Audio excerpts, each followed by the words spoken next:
Welcome dear guys, मेरा नाम राजेश है। मैं आज मैथमेटिक्स की ट्रिवियल मिसअंडरस्टैंडिंग दूर करने की कोशिश करूँगा।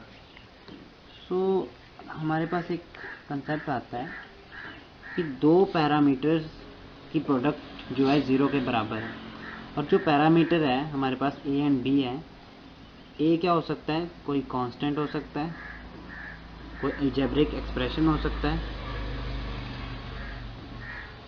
सिमिलरली बी भी कोई कांस्टेंट हो सकता है और अलजेब्रिक एक्सप्रेशन हो सकता है। अब ए और बी जो उनका जो प्रोडक्ट है वो ज़ीरो के बराबर है।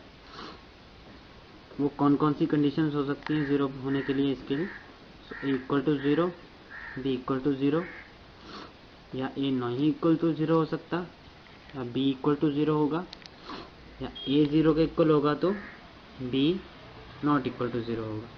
सिर्फ ये तीन कंडीशन है जो इस इक्वेशन को सेटिस्फाई करेगी। एग्जाम्पल के तौर पर समझते हैं कि हम कहाँ मिसअंडरस्टैंडिंग कर जाते हैं। हमारे पास कोई एक्सप्रेशन है, left hand expression 2 into x square plus y square. इस एक्सप्रेशन में 2 क्या है? एक कांस्टेंट है, और x square plus y square क्या है? एक अलजेब्रिक एक्सप्रेशन है। हमारे केस में ये एज ए एक्ट कर रहा है और ये एज ए बी एक्ट कर रहा है। तो इन दोनों की प्रोडक्ट ज़ीरो के बराबर है। हम इससे नेक्स्ट एक्सप्रेशन क्या लिख देते हैं कि दिस स्टेप से ये स्टेप क्या इंप्लाई कर रहा है कि x square plus y square is equal to zero.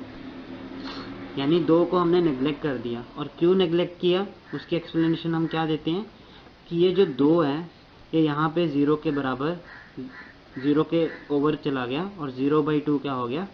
Zero हो गया।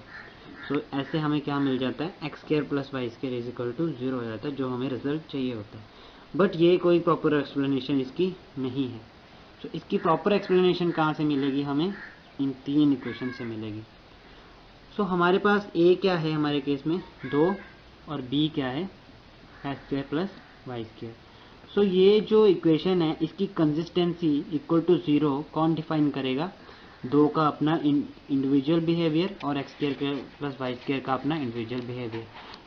2 जो है ऑब्वियसली है कि वो खुद में ही एक कांस्टेंट है, वो ज़ीरो के बराबर हो नहीं सकता। इस इक्वेशन को ज़ीरो करने के लिए क्या होना पड़ेगा? इस x square plus y square को ज़ीरो के बराबर होना पड़ेगा। इसलिए हमारे पास अब हमारा गोल क्या है? हमारा गोल है एक्स और वाई को ढूंढना। उस गोल के लिए इसका तो कोई काम नहीं है। इस 2 को मैं नेग्लेक्ट कर सकता हूँ अपने केस में, और हम x square plus y square is equal to zero, जो कि ये एक्सप्रेशन है, इसको हम आगे प्रोसीड करके यूज़ कर सकते हैं। ये है एक प्रॉपर वे इसको अंडरस्टैंड करने का।